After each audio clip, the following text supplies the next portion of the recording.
তাহলে আল্লাহ তাআলা বিশ্বনবীর 5টি বৈশিষ্ট্যের কথা বলেছেন। একটি বৈশিষ্ট্যের ব্যাপারে আমরা জানলাম, তিনি হচ্ছেন শাহিদ, সাক্ষ্যদাতা, সবার উপরে সাক্ষ্যদাতা। 2 নম্বর বৈশিষ্ট্য হচ্ছে মুবাশশিরা, তিনি সুসংবাদদাতা। সিলেটবাসী আওয়াজ করে আমার সাথে বলো, মুবাশশিরা মানে সুসংবাদদাতা। তিনি আল্লাহর রহমতের সুসংবাদ দেন, তিনি জান্নাতের সুসংবাদ দেন। এই উম্মতের মধ্য থেকে যারা গাফেল, যারা অবাধ্য, যারা সীমালঙ্ঘনকারী, তাদেরকে বিশ্বনবী আল্লাহর রহমতের সুসংবাদ দেন। তিনি বুঝান আল্লাহর দরবার 24/7, 24 ঘন্টা খোলা। আপনি যত বড় পাপী হন, আপনি যতই অন্যায় করেন না কেন, আল্লাহর রহমতের দরিয়া, আল্লাহর রহমতের দরজা আপনার জন্য খোলা আছে না নেই? জায়নামাজটা বিছিয়ে দেন, চোখের পানি ছেড়ে দেন, 2 রাকাত নামাজ পড়ে সেজদায় লুটিয়ে পড়ে কাঁদেন। যত গুনাহ আপনার হোক না কেন, আপনার গুনাহ মাফ করে কবুল করে নিবে কে? মুবাশশিরাম বিরহমাতিল্লাহ, বিশ্বনবী তিনি সুসংবাদদাতা, বেয়ারার অফ গ্ল্যাড টাইডিংস, সুসংবাদ দেন। পাপী, অবাধ্য, সীমালঙ্ঘনকারীদেরকে তিনি আল্লাহর রহমতের সুসংবাদ দেন। আল্লাহর রহমত থেকে মুখ ফিরিয়ে নিও না। তিনি যে কত দয়ালু, তিনি যে তোমারে কত ভালোবাসে তুমি জানোই না। আমি আমাকে যত বেশি ভালোবাসি, তার চেয়েও আমাকে বেশি ভালোবাসে কে?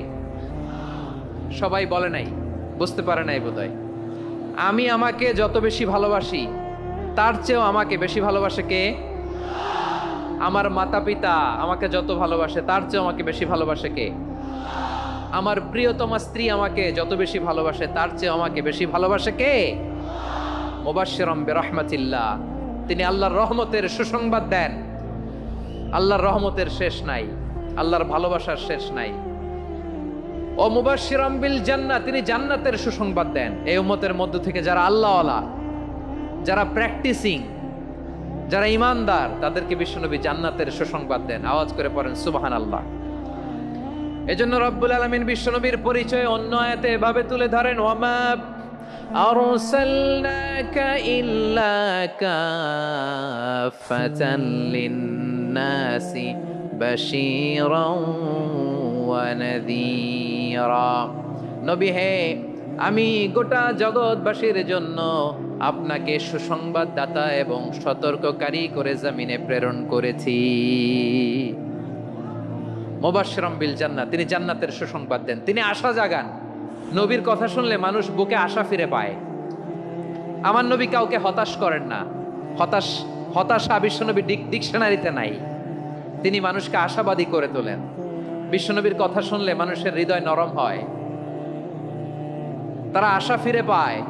বিশ্বনবীর মুখ নিঃসৃত পবিত্র প্রতিটি কথাই আশা জাগানিয়া। সুবহানাল্লাহ পড়েন। আপনি প্রিয় নবীর মুখ নিঃসৃত বাণীগুলো পড়েন, কথামালাগুলো শোনেন, দেখবেন আশা পাবেন, বুকে আশা পাবেন, ভালোবাসা পাবেন। কারণ তিনি এমন সত্তা, এমন পার্সোনালিটি, তার কথা শুনলে হৃদয় নরম হয়ে যায়। মনে হয় হৃদয় খুলে তারে দিয়ে দেই, সব কথা যেন তারে বলা যায়। আওয়াজ করে বলেন ঠিক কিনা? প্রিয় ভাইরা, বিশ্বনবী তিনি মানুষের হৃদয়ে আশা জাগান। আমরা মানুষকে ভয় দেখাই, ঠিক কিনা? আমরা ইসলামকে এমন কঠিন ভাবে উপস্থাপন করি, মানুষ ভয় পেয়ে যায়। বিশ্বনবী মানুষকে ভয় দেখাতেন না, তিনি আশা দিতেন, ভরসা দিতেন। কানা রাসূলুল্লাহ সাল্লাল্লাহু আলাইহি ওয়াসাল্লাম ইযা বাআসা আহাদান মিন আসহাবিহি ফি আমরিহি কানা ইয়াকুল বাশশিরু ওয়ালা তুনাফিরু, ইয়াসসিরু ওয়ালা তুআসসিরু।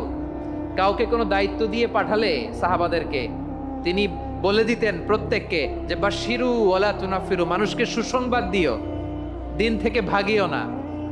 সহজভাবে ইসলামকে উপস্থাপন করো, ইসলামের শিক্ষাটাকে জটিল করে উপস্থাপন করো না। সুবহানাল্লাহ, কত চমৎকার, কত সুন্দর আমাদের ধর্ম। তিনি বলেছেন সহজ করো, কঠিন করো না, সুসংবাদ দাও, মানুষকে দিন থেকে ভাগিও না। সুবহানাল্লাহ বলেন। তাহলে বিশ্বনবী মানুষকে জান্নাতের সুসংবাদ দিয়েছেন। He was the bearer of glad tidings, জান্নাতের সুসংবাদদাতা। তিনি এমন ভাবে জান্নাতের নাজ নেয়ামতের চিত্রায়িত করেছেন, উপস্থাপন করেছেন, সাহাবাদেরকে তিনি জান্নাতের পাগল বানিয়ে ছেড়েছেন। পড়েন সুবহানাল্লাহ। আমরা তো টাকার পাগল, ক্ষমতার পাগল, দাপটের পাগল। বিশ্বনবীর সাহাবারা ছিলেন আল্লাহর জান্নাতের পাগল। কিসের পাগল? আমরাও আল্লাহর জান্নাতের পাগল হতে চাই কি চাই না? সবাই বলুন জান্নাতের পাগল হতে চাই কি চাই না? বিশ্বনবী সাহাবাদেরকে জান্নাতের পাগল বানিয়েছেন। বদরের ময়দানে এই পাশে কোরাইশ, এই পাশে মুসলমানেরা। বিশ্বনবী জালামাই ভাষণ দিলেন, বললেন কুমু ইলা জান্নাতিন আরদুহাস সামাওয়াতি ওয়াল আরদ উইদ্দাত লিল মুত্তাকিন। ও আমার সাহাবারা, ওই জান্নাতের দিকে ছোট, যে জান্নাত আকাশ জমিন বিস্তৃত। তোমরা দেখতে পাচ্ছ এটা বদরের ময়দান না, এটা আল্লাহর জান্নাত। আওয়াজ করে পড়েন আল্লাহু আকবার। বিশ্বনবী বললেন ছোট ওই জান্নাতের দিকে, যে জান্নাতের বিস্তৃতি আকাশ জমিন বিস্তৃত। বিশ্বনবীর এই কথা শোনার পরে এক আনসারী সাহাবী সাইয়েদনা উমাইর ইবনুল হুমাম রাদিয়াল্লাহু তাআলা আনহু খেজুর খাচ্ছিলেন। তিনি বিশ্বনবীর দিকে তাকিয়ে কথা শুনছেন আর খেজুর খাচ্ছেন। যখন বিশ্বনবী বললেন জান্নাতের দিকে ছোট, যে জান্নাত আকাশ জমিন বিস্তৃত, বিশ্বনবীর কথা শোনা মাত্র সাইয়েদনা উমাইর ইবনুল হুমাম বললেন বাহ বাহ। কি বললেন? বাহ বাহ, মানে চমৎকার, মাশাআল্লাহ চমৎকার। আমরা ইদানিং কালে চমৎকার কিছু দেখলে ইংরেজিতে বলে ফেলি না ওয়াও ওয়াও, বাহ বাহ, মাশাআল্লাহ। বিশ্বনবী বললেন মা ইয়াহমিলুকা আলা কওলিকা বাহ বাহ ইয়া উমাইর। ও উমাইর, আমার এই কথা শুনে তুমি কেন বললা বাহ বাহ, চমৎকার চমৎকার কেন বললা? সাইয়েদনা উমাইর ইবনে হুমাম রাদিয়াল্লাহু তাআলা আনহু বললেন ইয়া রাসূলুল্লাহ, আপনার এই কথা শুনে আমি বড্ড খুশি হয়েছি, আর আমি প্রত্যাশা করছি আমি যদি ওই জান্নাতের মালিক হতে পারি তাহলে কতই না ভালো হতো। সুবহানাল্লাহ বলেন। বিশ্বনবী বললেন ছোট এই জান্নাতের দিকে, যে জান্নাত আকাশ জমিন বিস্তৃত। আপনার এই চমৎকার মুখনিসৃত কথা শুনে আমার হৃদয়ের মধ্যে জান্নাতি হওয়ার বাসনা জেগে উঠলো, এজন্য বলেছি বাহ বাহ, আমি যদি ওই জান্নাতে যেতে পারতাম কতই না ভালো হতো। উমাইরের কথা শুনে বিশ্বনবী বললেন ঠিক আছে উমাইর, জান্নাতে ঢোকার জন্য, এই জান্নাতের অধিবাসী হওয়ার জন্য যেহেতু তোমার এত আকাঙ্ক্ষা, আমি বলে দিলাম আনতা মিন আহলিহা, তুমি আল্লাহর ওই জান্নাতের অধিবাসী হবা। যাও উমাইর, তুমি ওই জান্নাতের অধিবাসী, ওই জান্নাত তুমি ঢুকবা, তুমি জান্নাতি। তার মানে সহজ কথায় তুমি জান্নাতি। সুবহানাল্লাহ বলেন। যখনই বিশ্বনবী বললেন জান্নাতি, সাইয়েদনা উমাইর রাদিয়াল্লাহু তাআলা আনহু খেজুর খাচ্ছিলেন আর মনে মনে ভাবে বিশ্বনবী যখন ওয়ারেন্টি দিয়েছে, বিশ্বনবী যখন গ্যারান্টি দিয়েছে আমি জান্নাতে যাব, তাহলে হাতে তো এখনো 3টা খেজুর বাকি। এই 3টা খেজুর যদি খাই তাহলে জান্নাতে ঢুকতে দেরি হয়ে যাবে। সুবহানাল্লাহ পড়েন। হাতে কয়টা খেজুর? 3টা খেজুর। বিশ্বনবী বললেন উমাইর আনতা মিন আহলিহা, তুমি ওই জান্নাতের অধিবাসী, তুমি জান্নাতি। উমাইর চিন্তা করলেন আমি জান্নাতি, নবীর মুখ দিয়ে যখন বেরোইছে ওই জান্নাতে তো আমার ঢুকতেই হবে, কিন্তু হাতে 3টা খেজুর খেয়ে যদি জিহাদের ময়দানে যাই তাহলে জান্নাতে যেতে তো দেরি হয়ে যাবে। এই চিন্তা আসা মাত্রই খেজুর 3টাকে তিনি ছুঁড়ে মারলেন, তলোয়ার বের করে আল্লাহু আকবার বলে বদরের ময়দানে ঝাঁপিয়ে পড়লেন। আল্লাহর শত্রুদেরকে কচুকাটা করে এক পর্যায়ে শাহাদাতের সুধা পেয়ে নিজেও জান্নাতি হয়ে গেলেন। পড়েন সুবহানাল্লাহ।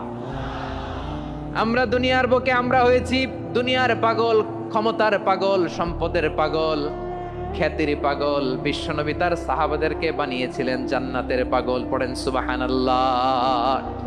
ওই জান্নাতে আমরা যেতে চাই কি চাই না? একা না সবাই মিলে? একা না সবাই? চ্যানেলটিকে সাবস্ক্রাইব করে পাশে থাকা বেল বাটনটি অন করে দিন।